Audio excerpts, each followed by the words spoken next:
whakarongo ki te tangi a te korimako. Kōrero flowing out the hook of force. Kaupapa relevant, kaupapa out of bounds, kaupapa exigent, kaupapa paramount. Nā kona whakapiri mai ki te kaupapa tino whakahira whakarongo pi kari mai. Hare mai, o Taringa hare mai. We gotta gather up close everybody. Gather up close everybody. Kani move that body. Kani move that body. Kei ko nā koutou e pī kari mai ana. Kei ko nei mātou e kōrero atu ana. O tira e mihi atu ana kia koutou kua hui mai anei ki te pokapū o Taringa. E whakapāho atu ana i te pīki auahi. Piki. Auahi o Te Awamutu. Bustling Metropolis, here at Te Wānanga o Aotearoa. Nau mai, hoki mai, anei kia Taringa. Ooh, that tone change. Thank you very much. Take a bow, sir. That always played at the end when Elvis was leaving. Anyway, tātou mā, tēnā koutou. Tēnā koe. Tēnā Tēnā nō koe, tēnā tātou. Yes, like that shirt too. Well, I was just going to make comment on our colour scheme today, Tuahine. I love the brightening up our studio, ne? Oh, thank you. Thank you. And we bring, the hues, not only visually, but audibly. Audibly. Oh, wow. We are rather sophisticated today. Oro nei. Ai. Nō rere e te iwi, anei anō mātou. Me ngā mihi aroha kia koe, te puaheiri kare koe i konei, nō rere. Tika. Ahoia no e whakaroti ana koe. Ai. Me koe hoki te tuahine, ka urangi tēnā koe. Ai. Okay. Right. Alrighty. E hana tātou. Well, he piki kaupapa tā tātou. And I know that we are at episode number 300 and something. Ooh. We're getting up there. Yep. We're getting up there. And sometimes it's hard to find some new content. Yeah. So what I've done is I'm going to rehash a few things that we've covered probably in the very early stages of Taringa, and then introduce some more challenging structures that I think are going to be good for our people. Yeah? Okay. And what does that mean for Erica? Engari. Yeah. We can't forget, lest we forget our weekly conundrum Yeah, well, yes. of finding a kiwaha. We've got all the flash words. Yeah. Well, yes, we would have been in a conundrum if we missed our kiwaha.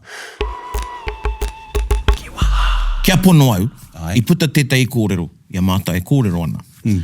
And I maringi noa tētai kōrero i au, e hara i te kiwaha, engari ko te āhua o te takotoranga o te kupu, ko te reo kiwaha, tērā. Ai. Ko te reo ōpaki tērā, ko te reo o te iara. Someone could be talking about something and saying, wow, such and such is going on, but this has happened, and therein lies the problem. Therein lies the Right, problem. yep. Right. Therein lies the problem. Ne? So, and I said, well, ai, kei kona e raruraru ana. Tēnā koe. Kei kona e raruraru. Kei Kei kona e raruraru ana. E raruraru ana. Ai, kei kona e raruraru ana. Nā, hei rā weke māku, ne? Anei tētai tauira. E kōrero ana Jared, rāwa ko Erica. Mō tētai hui ka atu ki tētai marae. Riro nā Erica te marae e tāpui me ngā kuki e whakarite. Ana ka pātai hia Erica e Jared, tēnā, kua rite tō tātou marae. Ka mea Erica, ai, kua tāpui tia te marae.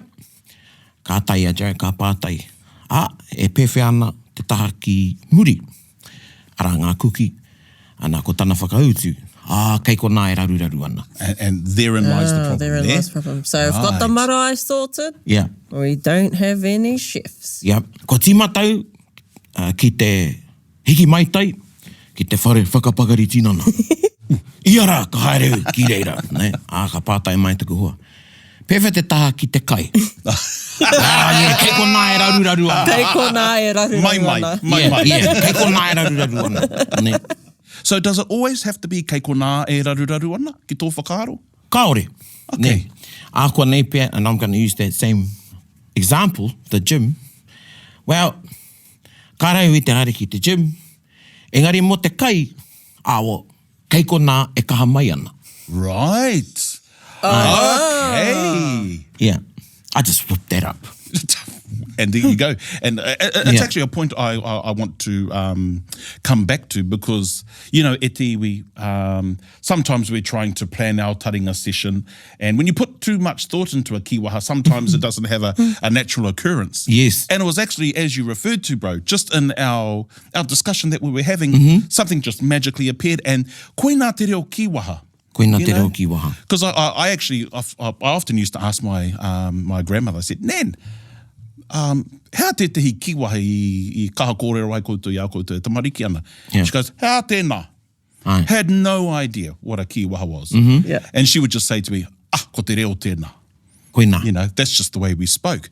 But actually, when you started to have, and especially in a more ōpaki setting, just getting our kaumātua or our avid speakers of te reo comfortable to actually let the language flow, then you have these gems. Koina hoki. Then you have these gems. So kei konā e raru ana Ai. is just a natural way of speaking. But when you really drill down, he kiwaha ke tēnā, and being able to manipulate it, ne? Ana.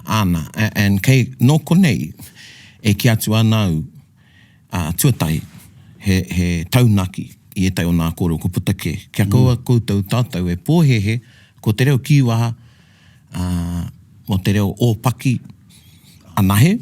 Ai. Ko te reo kiwaha he reo kāuta. Ko te reo kāuta he reo anō tērā. He reo anō tēnā. Okay, yeah. He reo anō tērā. So don't get those things mixed up. Okay. And don't box, and because kiwaha don't box themselves, That's right. we shouldn't box them in either. And of late, I've been having my own sort of huritau, personal reflections, wānanga on really what is a kiwaha. Okay. I'm a bit afraid to ask where's this going, but so what in terms of how tēnei mea te kiwaha, are you talking about, it's obviously how we've boxed in kiwaha? Yes. Right. I think now, you know, I think of that great book, I oti Taumihi Atama, Te Tuhi, ko atu I te rua takau ka mahi Ai. nei nira. Ai Ka puta pea. tērā pukapuka. Kiwaha. Kiwaha. And you're very lucky if you've got a copy of that book.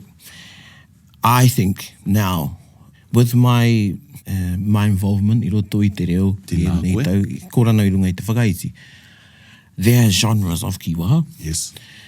There are types of kiwaha. There's not just one kiwaha. Aye. And there are kiwaha that, much like this one, kei ko nā e, and others, tō ai and others, Aye. I think they're in a category of their own. Yes. Ka pai. Okay. Yeah. And you've often spoken about levels of kiwaha, eh? Yeah, we've got the kiwaha grade. Aye.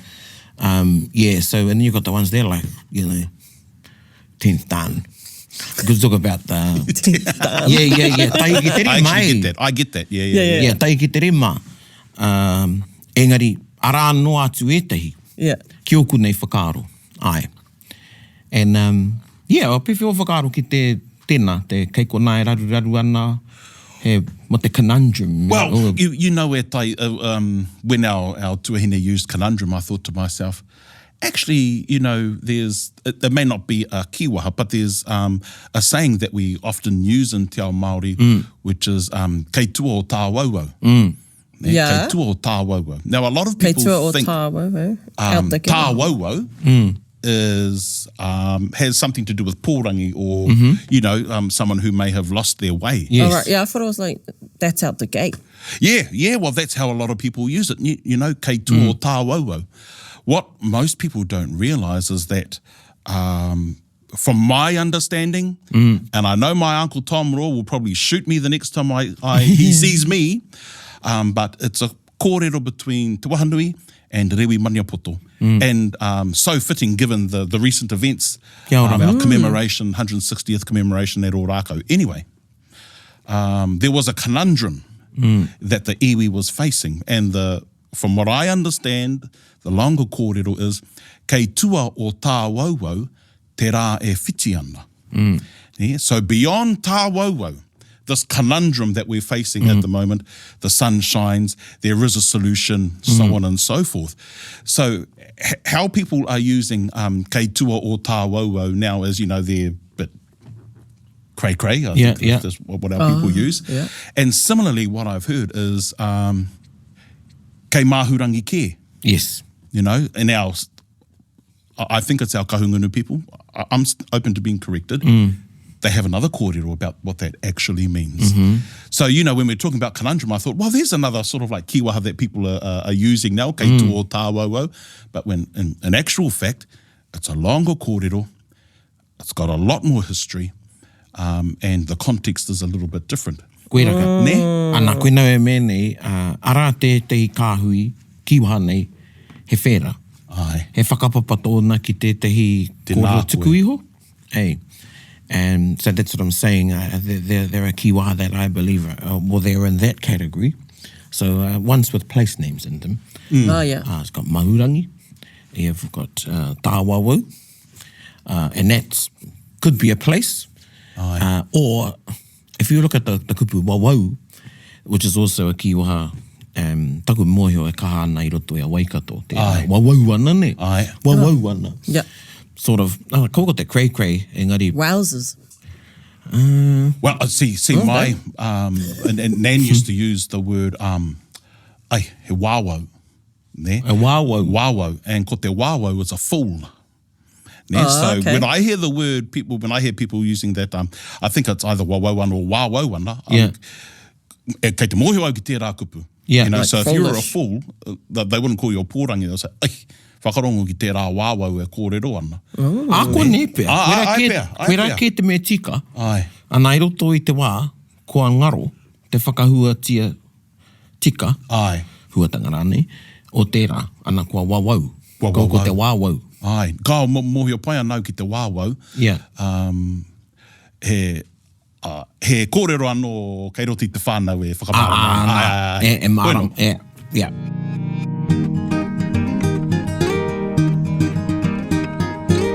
Okay, tai. Okay, let's go. Okay. Let's go. Ko riri māua. Tēnā koe, tēnā kōrua. So just a very quick... Speaking for yourself, Very quick reflection here. So our last episode, we went right back to the beginning, to the pronunciation, and we had a look at syllabic stress and how, of course, te reo Māori is quite unique within the Polynesian languages of the Pacific, Proto-Polynesian, and then, of course, we come down, kaheke iho, ki te whānau o te reo Māori, te Proto-East Polynesian. And, of course, tauira ne. Our tauira e tai was Erica, and she was under the pump. Yeah. Yeah, but did very well. Na hot seat, te tūru wera. Yeah, aye. And, of course, I te mura o te ahi. we went back right to the beginning, really, of te reo pronunciation, and we found that actually when we go back to the basics, there is something in there for everyone, Kia ora. no matter what level we're at. Koe nā. Today, however, we're going to have a look at a kaupapa that most people are already familiar with, that Taringa has already done a number of sessions on, but I think we can just take a little step further. Kia ora. Ne? And actually, e te iwi, they have no idea what I'm going to talk about, and it's always like this, and so you're going to get the true reaction. But today we are studying passives. Ne? Ko te reo hāngu. Okay. That was a big puha. Well, Okay. do you know, when we're in the studio and we're not being filmed, I was just scared. Ron always looks at me and he's like, I want to see the reaction. As soon as Jared's lips went, I knew everything slowed down for you. And you... Yeah, the world just started going in like, slow motion. Oh, God, there's going to be a double S follow. Well, I tell you what, Erica, you know, when people talk about passives and statives and or, you know, the heart palpitations go up, you know. Yeah. Because they know that actually it's a hard structure to master, you know. It is a different way of structuring language, and you can really stuff it up. Yeah. You know, you can really stuff it up. So, you know, when we're going to have this conversation about passives, there's obviously stuff that we've already studied. So we won't go right back to the beginning. Ne? Okay. Because we know that there's content there on Taringa. If you want to go back and have a look, then kei reira noho ana. Ne? But what I want to do is just probably he whakawhānui e te hi wāhanga ne, o te passive. And really, the first issue I want to talk about is, and it comes up a lot, well, what blinking passive do I use? What passive ending? Is it a tia? Is it a hia? Is it a ngia? You know, so on and so forth. And we've had this conversation before. And probably what most people don't know is that the ngia can be attached to nearly all words and still have context and still have meaning to it. Ne? The taringa will still accept. Koena. Okay. E pai tēnā. Yeah, ka manakitia e te taringa. Ai, ka manakitia e te tangata. That's nice. Yeah. Because sometimes, you know, we would like for instance, whakatū. Yeah. Our Māori ears don't accept I whakatū whia. Now, you see, that was an instant reaction where I roto I a koe, I was like, kao. I wasn't ready for you to go there. Yeah, whakatū, what did I say? Whakatū whia. Yeah. Whakatū whia. What about a whakatū kia? Well, I could kind of accept it because it Not me. reminds me of rangitukia. Oh, now that I knew you were that's going to the say tuki. that. I did. Yeah. I thought that. But that would be a kao. Okay. Yeah, that would be a kao. That's a call. Yeah. So for a lot of taringa listeners out there, and of course, you know, who are watching now, that can be an issue. And ngia has generally been accepted that you could slap onto any word, no matter what it is, even though I hate the word kaingia. Kaingia. I hate it with a passion. Kaingia It should be toa kainga. But, you know, there are a lot of our people, o tāua huanga e tai, he pai rātou ki te kaingia. And same with e te e whangaia me te whangai here. Yeah, whangai here. You know, there's our ears accept it. Ne? And so that's probably a quick go-to if you're having any problems with being able to choose, you know, which passive ending should be used, actually chuck a ngia on. Yeah. Okay. You know, just casually chuck a ngia on. Yeah. Yeah. Just like when you're stuck, though, like you don't just replace everything with a ngia. Well, you can do if you think you're going to get it wrong. Yeah. And you see, which probably brings me to my next point. So how do you know? So if you don't want to use the ngia, how do we know? Oh, there's no app. Man, if there was an app, if someone was to produce an app with all the passive endings, you know, ka rangatira tēnā tangata, I te moni. Yeah? Oh. I te moni. You know, that person will just be absolutely rich. Yeah. Because that's a big issue. You know, a Ao app and a Hāngu app means. Yeah. But how do we know? So we know, and we've covered this before very briefly when we were talking about ngā kupu whakatū ingoa, which are derived nouns, or some people call them nominalizations, yeah? Yeah. Oh my goodness. Yeah. Some all those people. words, yeah. Some people, yeah. Whakatū ingoa, to make them into a noun, yeah? Koena. Okay. So if you have a look at the word wero, Kia ora. yes, if you have a look at the word wero, ka pai, what would we use as a passive ending for wero? Here. Wero here? Yeah. Ka pai. Yeah, so we have wero. The passive ending would be wero here. And actually, when we're talking about a derived noun, we can use the word werohanga. Oh. Yeah, so you have wero, wero here, Te werohanga. hanga i te kamau. There we go. Oh, right. That's the Oh, part of the Yeah, there we go. Yep. Yep. So, you know, there's a relationship. I've just Wero remembered here, what derived nouns are, I ka think. pai. Wero here, werohanga. What's another example? Tomo. Yeah, so this is a more unusual ending. Tomo. Now, what would you Kia. use for tomo? Tomokia. Tomokia. Tomokia. Ka pai. And then, of course, we would have the derived noun would be Tomokanga. Hey! I'm banging on my chair at te whānau because that was a good one. Ka pai. Ana. Kua piki haere kui tō maunga i a whanakau. Queen. Okay. So, you know, when we have a look at the relationship, perhaps we don't know what the passive ending for tomo would be. But hey, I know there's another word for entrance, and it's tomokanga. So if we've got tomokanga, then perhaps tomokia is the appropriate word. Kia ora. Yeah. So when we're having a look at the passive endings, well, we know ngia. If we're in dire straits, you know, we don't know what to do, we can put a ngia on. Yep. But if we're trying to find the more appropriate passive ending, there is a relationship between our whakatū ingoa, our derived nouns, like tangihanga, ne? Tangi here, tangihanga. Oh my gosh. Yeah? And yeah, there's all noho. a relationship. Noho anga. Ai. Nohoa. And we'll do one more, ne? What about inu? Inu, Yes. Oh, this is a hard one. inu mia. Yes. But what's the- Kapai. Okay. What would the passive... We've But got not- the clue not- there. Yeah, yeah. It's a M, so. Inu manga. Manga. Yeah. Okay. And that's in the waiata. Hey, was that Moana and the Moa Hunters?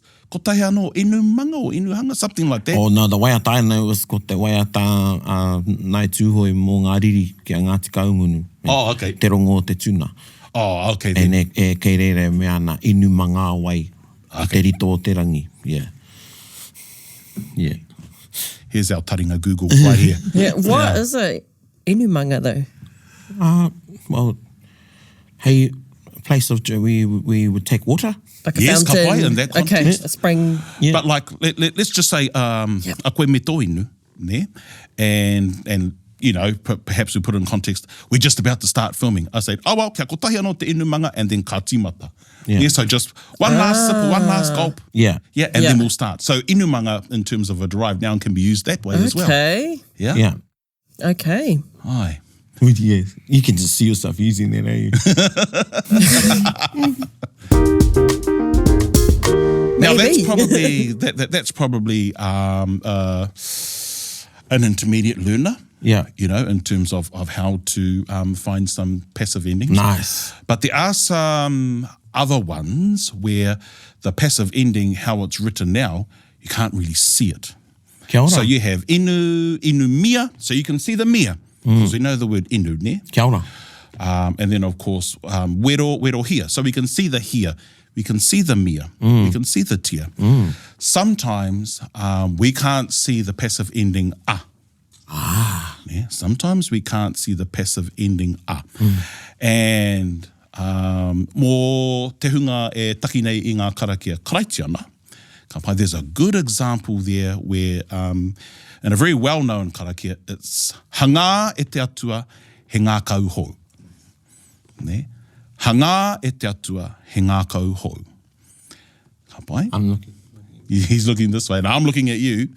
Yeah, I don't know where our audience is looking, but in terms of hanga, how would you write hanga?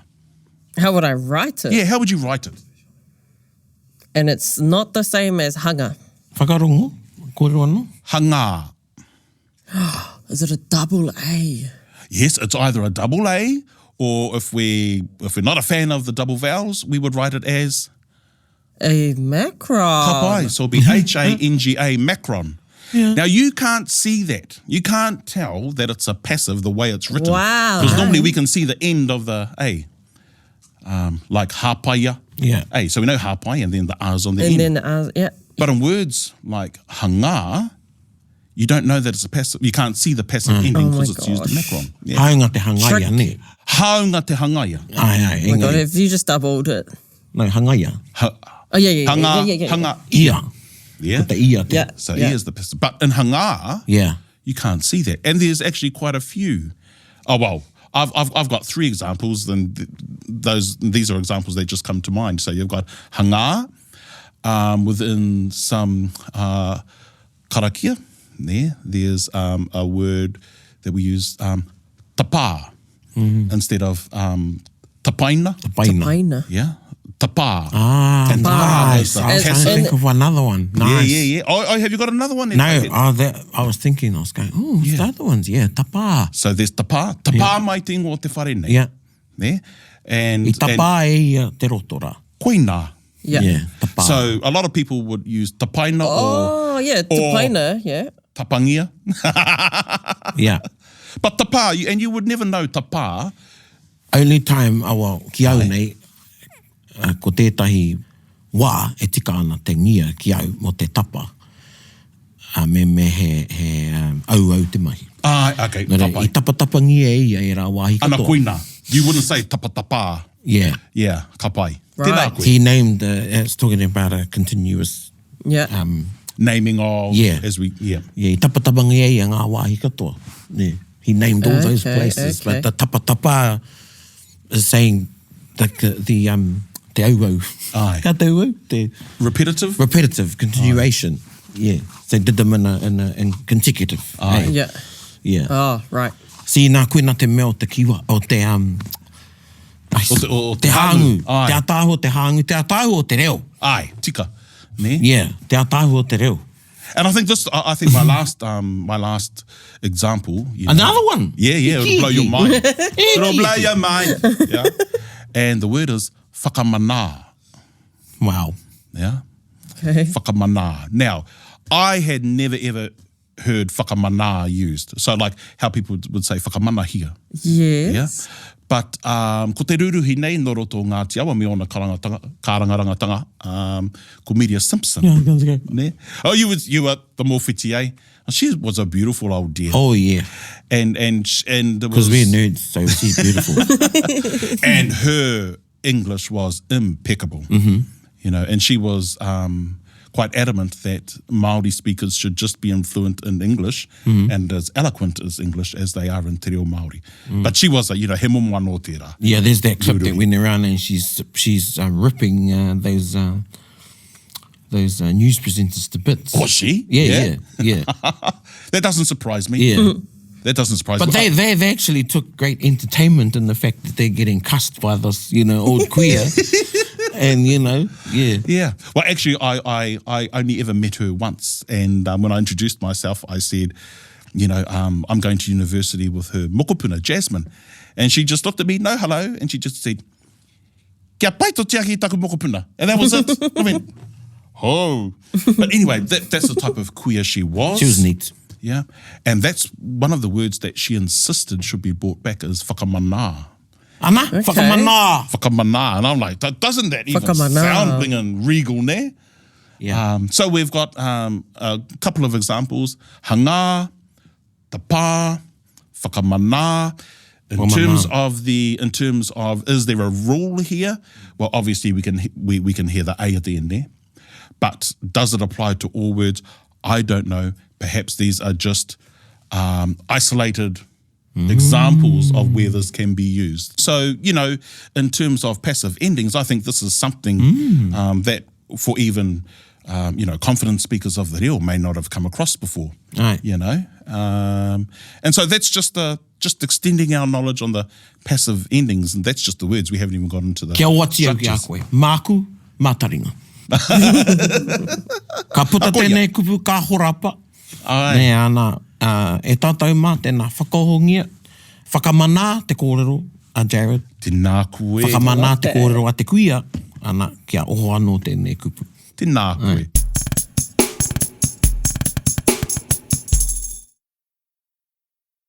Gather up close, everybody.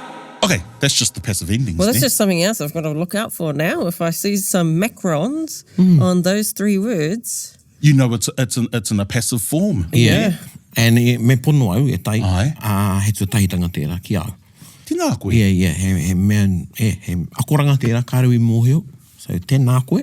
Ooh, che. Yeah. He tino Whakamana. session tēnei. Whakamana. Yeah. Ai. Ana, he rongo na koutou, ei. Don't know everything. Nobody does. Tika. Yeah. Okay, so one of the ko te te o ngā ture, e kaharongo anau, ko te kia kaua e whakahangutia te kupu e whai mai ana I te me. Right, yeah. And so when we're talking about me, we're not talking about the me as in the and. Yeah, we're talking about the me in terms of being the suggestive particle. Yeah, and suggestive particle is sort of like a weak command. Yeah. Right. So me horoi koe. It's not telling you should wash. It's more like, well, you should wash. I suggest you wash. So we use it. I use it as a suggestive or a weak command. Wow, okay. Yeah. So that's the me we're talking about. Yeah. And a lot of people say, well, ko te te o ngā ture, me taku whakae, kia kaua e whakahangutia te tūmahi, e whai mai ana I te me. And kei te tika tērā. But a lot of people think that because you, the rule is that you don't use a passive ending after a verb that follows the me, the suggestive particle, that you can't use a passive sentence. Yeah? Ah, Because right. yeah, because now we're going to challenge what is our understanding of a passive sentence. Do we have to hear the tia Do we have to hear the ngia? Ah. Do we have to hear the here, whatever it may be, the mia, yeah, in order for it to be a passive? And the next, you're right. No. The hand went over the mouth. I'm like, oh, what are we doing to my mate? You know that Red Bull you bought from me? I think you should drink it now. So my understanding, what makes a sentence passive in English, well, there's a couple of things there, but one of the big indicators is by. Yes. Yeah, is Okay. by. So, like, here we go. Ka aroha te kuri, Yeah. and we shouldn't hit dogs, or recently on the news, we shouldn't stun them with the stun guns or the electric things, whatever they are. But anyway, what was I saying? About the dog. Yes. Yes. The dog was hit by Jared. Okay. So in English, that by is a strong indicator that actually it's the passive. It's in a passive form, as opposed to Jared hit the dog. And he pērā tahiro te The reo subject Māori. there where the aronga is the focus. Where the focus is, yeah. Yeah. So he pērā iro te reo Māori. So when we use the me, we know that we don't have the passive ending after the verb, but it can still be passive. So as an example, me horoi, ne? Me horoi e koe o ringa. Yeah. So me horoi e koe o ringa. So it's the e It's that the e. determines it being a passive. Yeah. Yes, ka pai. As we know, within any normal passive sentence structures, the e marks the actor, the agent, whatever you want to call it. So the hands should be washed by you. Well, yes, but and yes, that's what it actually Like, you should says. wash your Yeah. hands. Aye, But ka pai. So if I'm going to try and make it sound like the by sentence. yes, the by. Well, Yeah. yeah. And that's where people get confused too, is because they're translating. Yeah. And then their translation that's going on in their head back into English stuffs them up even more. That's Because we right. don't speak like that. We don't speak like that. Aye. So I could say to Paraone, me whakarite koe tātā o te maiti. And just by the use of e koe, the e being in there, and all the other elements of the passive, dropping the e, so on and so forth. Everything else is passive. We just don't have the passive ending in there. Yeah. Right. Yeah. We can't Because it's hear the come tia. after the me. Because it's come after Koina. the me. Yeah. Aye. Yeah. Me whakatū e koutou te whare kikora. Ara. Me whakatū te whare e koutou kikora. Koina. Yes, and Okay. here we go. Yeah, we can manipulate the whole sentence as we see fit. Yeah. But Me horoi e koe aye, i ngā rihi. me horoi e koe ngā Ngā rihi. rihi. Oh, yeah, that's Aye, right, ka because it's the pai, passive kei and te you don't have the pai. e's. Yes, ka Yeah. pai. So Yeah. everything about that sentence is passive. All the other rules apply. We just can't see the passive. Yeah. Yeah, can't hear the passive. Okay. Yeah. So, for a lot of our Taringa listeners out there, when they hear, there's a way to kaue, whakahangui, muri i te me, then they go, then we can't use passives after me. Well, it just says don't use that passive ending. Yeah. Aye. Yeah. Ka pai. And here's another one in terms of another word that takes a passive form, which is taia. Kia ora.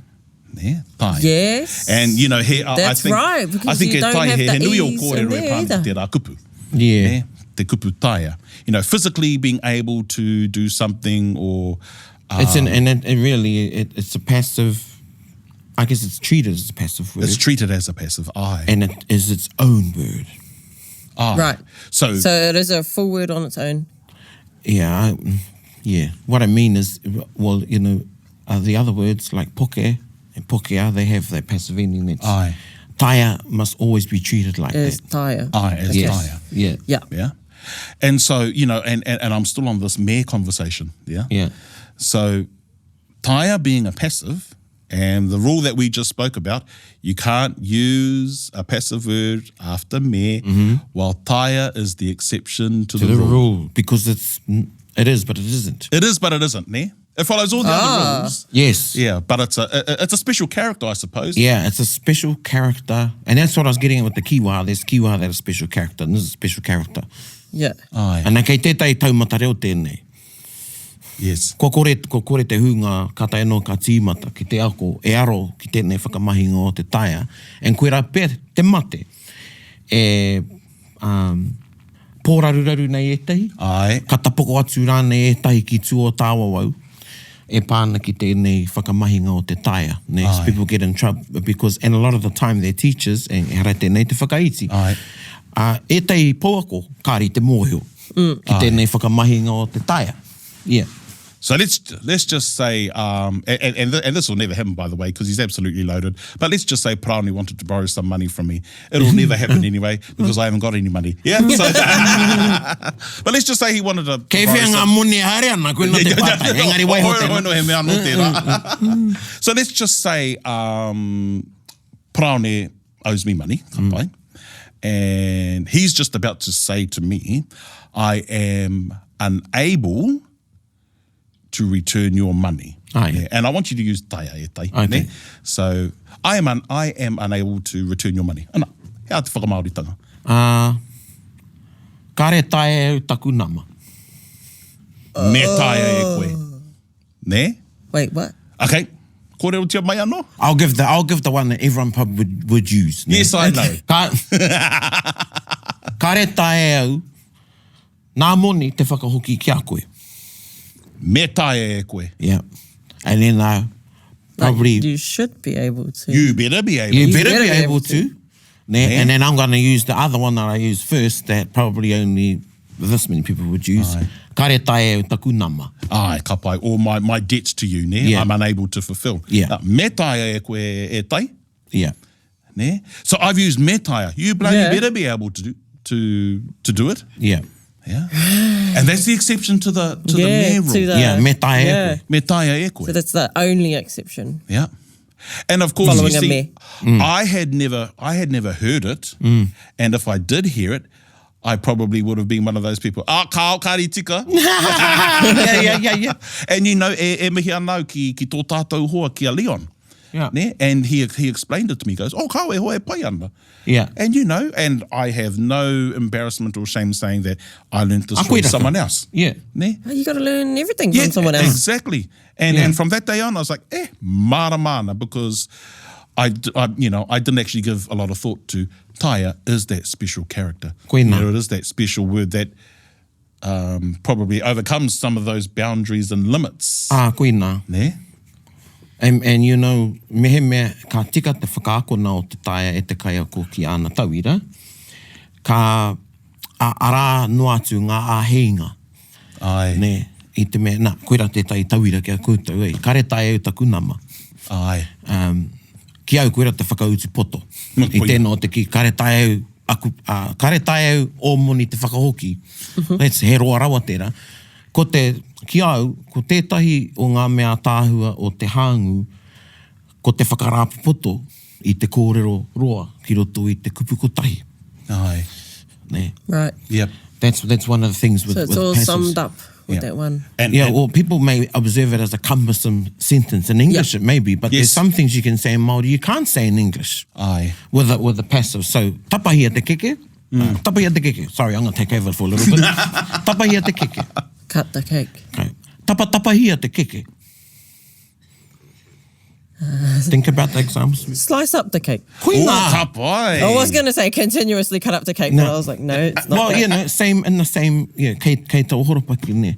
Now, I said, slice up the cake, cut the cake up, ne, in one word. Tapahia te ke, or two. Tapa True, hia. Ai. right. I could say, you might say, oh, mea ha te keke nei. Yeah. And I could say, me tapahi. Me tapahi. Oh, Yeah. it should be cut. Yeah, absolutely. I'm sitting here geeking out because he used a structure that we just do not have any time to talk about today, and it was ko te ākona o te reo. I think ko nā tāu. Oh, I Yeah. will. Yeah, and you know that's a whole other passive structure that we're just not going to be able to explore in this episode. But it's once again, it's a But you manipulation can of the bank passive. it for the next Oh yeah, time. absolutely. Hei ha. Last thing, eh? Last thing, just to wrap things up. I tēnei rā. Yeah, I tēnei rā. And it was something that very rarely did my grandfather correct me. Yeah. Because Nan was the teacher, eh? Yeah. Ko I was going to say, because he let you just get away with it. Ko tō mātou koroua. And it's going back to our kuri, actually. Ko tō mātou koroua he tangata mahi. Engari, ko tana reo, ko te reo Māori. Yeah? And so he would hear things, he wouldn't know why they were wrong. He would just say, e he ana te kōrero. You know, and you would think, oh, okay. And one of these examples was the passive. I'm going to use our kuri again because this was the actual kōrero that we had.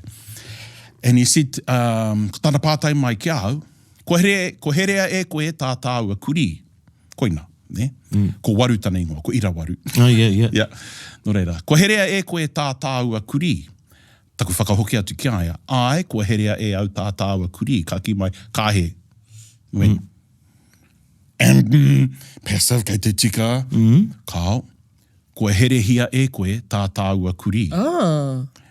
And that's the exact same reaction I had. He asked you with herea, Herea? so why couldn't you follow reply Now this with is herea? a tikanga reo, not a ture reo. And I just want to make that difference. There are language rules that are linguistically acceptable. Te mea, te hara.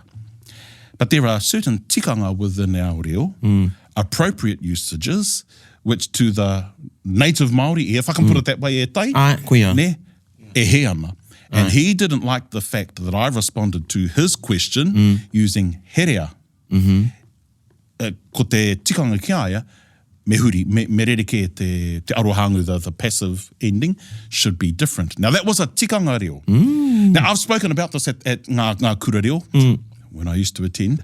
And a lot of tauira got millions of questions there. Yeah. Well, what's the rule? And I said, look, it's not a rule. It's a tikanga. And we have certain ways of speaking that are acceptable in every iwi. And to my grandfather, I made a very big mistake. Wow. And he was quite Because big and grumpy about it too. Yeah. You know, kao, ko herehia e au. Yeah. I'm like, oh. Yeah. Kia ora. Never forgot that. Yeah. And I Okay. just wanted to share that because often kupu kupu kupu is about wete reo, ture. Ai, kei toa kaupapa nōra te tikanga reo ne, e hara tēnei te kupu hāngu. Same thing, I got pulled up and I never forgot it. And it was from using I roto i a tainui anyway. And kare pētai o tainui e aro mai ki tēnei, engari koe nei tāku, I whakamahi au I te kupu tatari. Okay. Ara, o tētai kuia, ana ko te koro ki au, kare koe tatari tō kuia. But I am waiting. Right. Ka whanga koe. Okay. Which is the same thing. Yes. And that's what I'm thinking, nei, what is the same thing? And then I ki te ara, e hane pītonu ana ne, Aye. dumbfounded. Ka mea mai. Ka whanga te mokopuna I tana kuia. Ka tatari te kuia I tana mokopuna. And I still didn't Tikanga get it. tērā. Yeah. Te tikanga. I still didn't get it. And then, ka noho.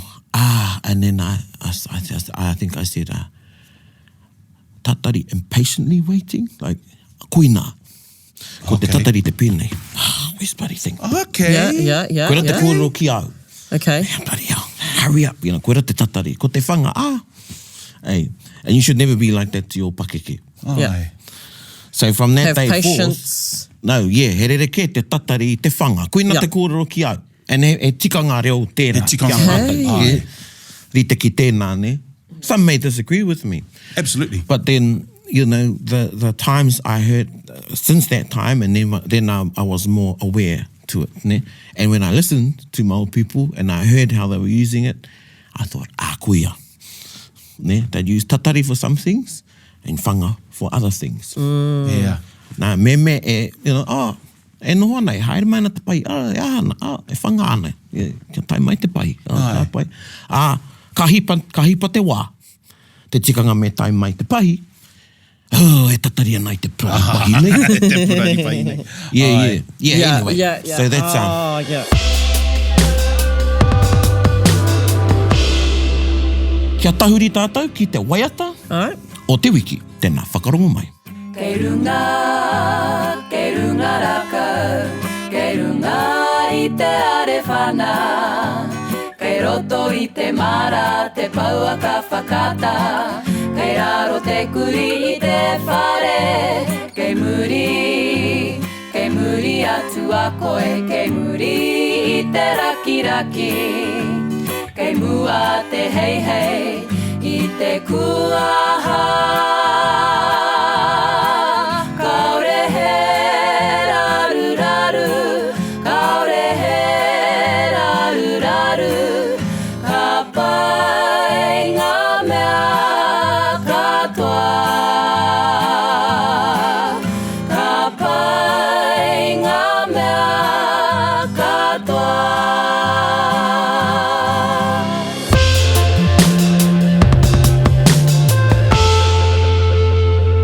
E hoa mā, we only got through half of what I wanted to get through Really? today. I But know we're getting it's to going to be eyes. episode, another one. Yeah.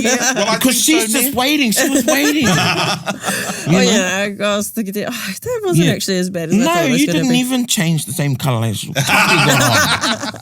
Kei te ori te tonu, ai. Nā re taima, koe nei te hākari i tēnei wā. Ne? Ko te rere hāngu. You know, and it's just extending on what some of us may have already known. And hopefully there's a couple of gems that make our lives a little bit hara. easier. Ne? And I think we're going to have to do a follow-up session. Just looks like the way that cookie's going to crumble, ne? Ana. Nā re tai, koe tēnei. E mihi ake ana. Ai. Tuatai tō haerenga mai. Tō āwhina mai i tā tātou kaupapa. Mai te wā, Tō i whakawhānui tono ai mai. koe e au kia haere mai. Koe nei tonu tāu he manaaki mai i a Taringa. And haunga nā akoranga e riru ana i te hunga e ako ana i te reo, ko tātou katoa tērā. Ko tētahi momo pēnei i tō tāo hoa, i kōrero ngia e koe. Ko nā kōrero nei, he whāngai anō i te Māori. Ai, Ne? nā koe. Ana koe neu e mihi nei, e te kai whāngai mai i tōku Māori, ka mihi rā ki a koe. O tira tātou katoa, ko tā tātou he whāngai i te Māori o te reo, i nā hoki te whāngai tātou i te Māori o te reo, ka whāngai hoki taua Māori i a tātou katoa. I runga i tērā, e mihi ake ana, nō reira, tēnā rā koutou katoa. Hei kona! Bit whakaronga, bit kari. Gather up close, everybody, buddy. Taringa. Yeah, tahuri mai ki au. Whakarongo ki te tangi a te kori mako. Kōrero flowing out the hookah force. Kaupapa relevant, kaupapa out of bounds. Kaupapa exigent, kaupapa paramount. Nā ko nā whakapiri mai ki te kaupapa tino whakahira. Whakarongo pi kari mai. Hare mai, o Taringa, hare mai. We gotta gather up close, everybody. Gather up close, everybody. Kani move that body. Kani move that body. Taringa, he mea tuku nā te wānanga o Aotearoa, nā te māngai pāho me irirangi te motu i tautoko. To listen to more episodes, search for us on your podcast app and subscribe, or follow us on Instagram and Facebook. Taringa, whakarongo mai.